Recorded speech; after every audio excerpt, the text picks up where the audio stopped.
I wasn't careful enough on the dark web. I now know why people go missing. You'd be surprised how many unsolved crime cases can be explained by the dark web. It's a breeding ground for psychopaths and evil humans to plan the most despicable and unimaginable crimes. That's why I became so interested in it. I'm not evil, but lots of my friends have access to the dark web. It's kind of a trend, so I had to give it a go. Little did I know this would be the last time I'd ever experienced freedom again. I had heard of the deep web horror stories of disgusting websites hacking people to find your address, but I never believed them since my college friends seemed fine, even if the stories were true. Maybe I could find them and report them to the police. Nothing bad ever happened to my friends, at least nothing that I knew of. So, I decided to give it a go. I asked a friend to come over and help me set it up. When my friend arrived, we opened up my laptop and began to set everything up. My friend gave me a brief rundown and made it very clear that when I was using the hidden wiki, I kept it on censored mode so that it would be less likely for me to see something I didn't want to see. I listened to him. After about 2 weeks of using the deep web, I felt like a pro. I had accessed many different sites, spoken with some great people, made friends, and even bought some substances. I had become cocky and was ready to dig deeper into the dark web. I turned off the censored mode on the hidden wiki and began to browse the links. It took a while, mostly because Tor is a bit slow and many of the links just led to dead web pages. Eventually I stumbled onto a site called All the Gore. It was mainly a big chat room with many different topics. I had a fairly strong stomach. I had seen many violent movies and had seen beheadings, killings, etc. through the normal internet. After looking at a few different chat rooms, I noticed how sick this site really was. The people in these chat rooms were actual killers, bragging about some of the things they had done. In the chat room, you could also post pictures. One man by the name of Culture045 had the stage in one of the chat rooms. He was explaining in detail how he had broken into someone's house, kidnapped a little girl, and brutally killed her parents by hiding under their bed and then opening their throats. He then explained how he brought the little girl back to his house, raped her, beat her, and cut her up. I didn't think he was telling the truth at first, but then he posted pictures. These were the most horrifying pictures I had ever seen. Close-ups of the poor 8-10-year-old girl being brutally raped, beaten, and cut with a knife. Culture kept posting pictures. The new ones were of the girl, tied to a chair, bleeding, crying, throwing up, etc. Then, he showed a picture of him with a drill, drilling into her skull. The most haunting part is that while he was doing it, he was looking at the camera with sheer joy on his face. I had seen enough and typed in the chat room window, "You people are sick and deserve to die. How can you sleep at night?" Immediately, people began making fun of me, saying that I was just as helpless and ignorant as the little girl in the pictures and that I should get off the big boy part of the internet. They began saying I was a wimp and calling me an empath when Culture045 typed something in the chat box. He said, "Really? Where do you live, buddy? I'm sure everybody would love to see you on this site." I then made the biggest mistake of my life and typed, "I'm calling the police and having this site shut down," before I could even type another sentence. A new chat box appeared in green. In it, someone named Admin1 typed in the box. He said, "Call the cops and you will regret it." I didn't type anything in the box and reached for my phone. What happened next haunts me to this day. My phone said I had a new message. I opened it, and it said, "Call the police and you're dead." There was no number. It didn't even say unknown number. It was just blank. I looked back at my laptop and saw my webcam light turn on. I quickly covered it, but I saw on the screen a picture of me looking at my phone. I got wide-eyed and froze for a moment when the admin typed again, "Put the phone down right now and uncover your webcam." I put my phone down, but kept the webcam covered when he typed again. "Okay then, be like that." Right after, he posted my full name, age, and address in the chat box and typed, "It would be a shame if you and your college buddies went missing, wouldn't it?" I didn't listen to him. I shut down my laptop and called my friend David to come over straight away. I needed someone to stay over with me. He only lived a few houses down the block, so he ran over straight away, and we called the police as soon as he got here. That was when I received another text.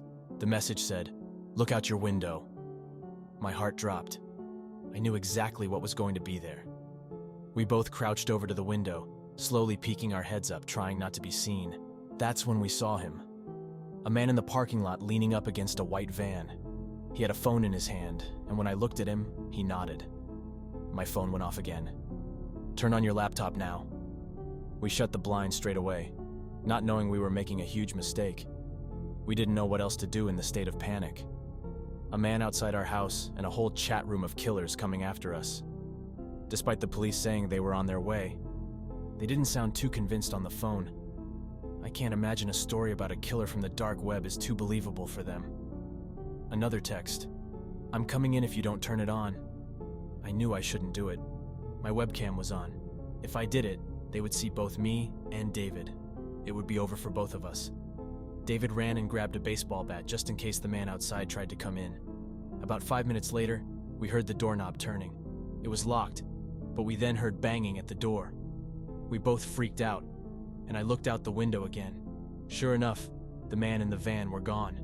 The banging on the door got more and more violent, until eventually, we heard a horrible scratching sound.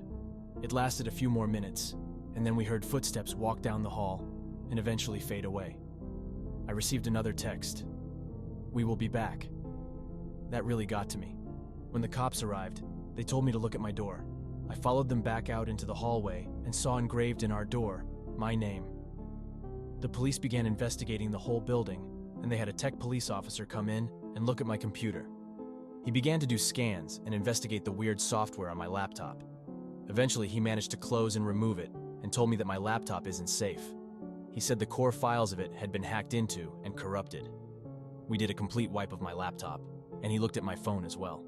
Just like last time, he couldn't tell where the messages came from and told me that they would be sure to keep some cops nearby in case this ever happened again. I could barely sleep that night. I still went into school the next day with David with me all the time. Both of us were petrified. The police had told us they were looking into the situation and ensuring our safety around the clock. But what could they really do if someone just came up behind us out of nowhere? I somehow survived the whole day of school. David had to stay at school for slightly longer to finish a project, so I went home and collapsed on my bed, exhausted from lack of sleep. That was when I heard it. I heard screams coming from my laptop. I ran over to my desk and lifted up my screen. My wallpaper was changed, and an application filled the whole screen with what looked like a live stream. I couldn't exit out, and the live stream was coming from a boy's house. He looked about 13 or 14 and was at his computer. It was David's brother. It didn't take long for me to see that I was watching through his webcam, and he had no idea. I saw a small chat box pop up in the top right of the screen, and in it, someone typed, "Welcome to our live stream. We are glad everyone could be here. Thank you, John, for being here as well."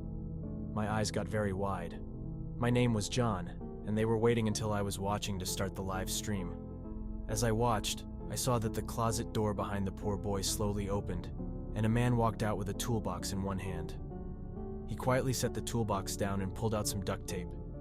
He went behind the kid and put the tape over his mouth and grabbed him tight. The poor kid's face was in total fear. He tried to scream but couldn't because of the tape. They were making a decent amount of noise, so it told me that the kid must have been home alone. I tried hard to exit, but I couldn't. I saw the man take out a screwdriver and drive it into the kid's chest. Blood began to pour out, and the kid made a full wheezing type noise. I saw tears come from his eyes as this sick man began to drive the screwdriver deeper and deeper. I can't even explain the horrors that I witnessed after that. It was disgusting. I noticed that in the chat box, several people were cheering the man on and requesting for him to do different things to the boy. I was sick.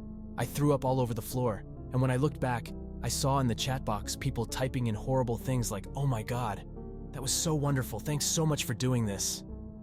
In the box, I saw someone named Culture045 type into the box, "Thanks for the request, John. We did this for you." After that, the program closed on its own. I was sweating, breathing heavily, and feeling sick throughout the entire thing. I didn't realize that my phone had gone off several times. I looked at it, and the most hateful, mean messages were coming from my friends and family.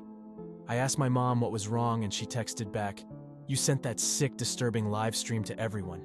You did this to David's brother. I can't believe who you are." Those monsters framed me. I saw the blue flashing lights outside and knew it was over for me.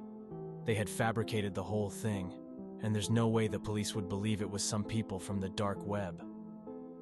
Take my advice. Never go on the dark web.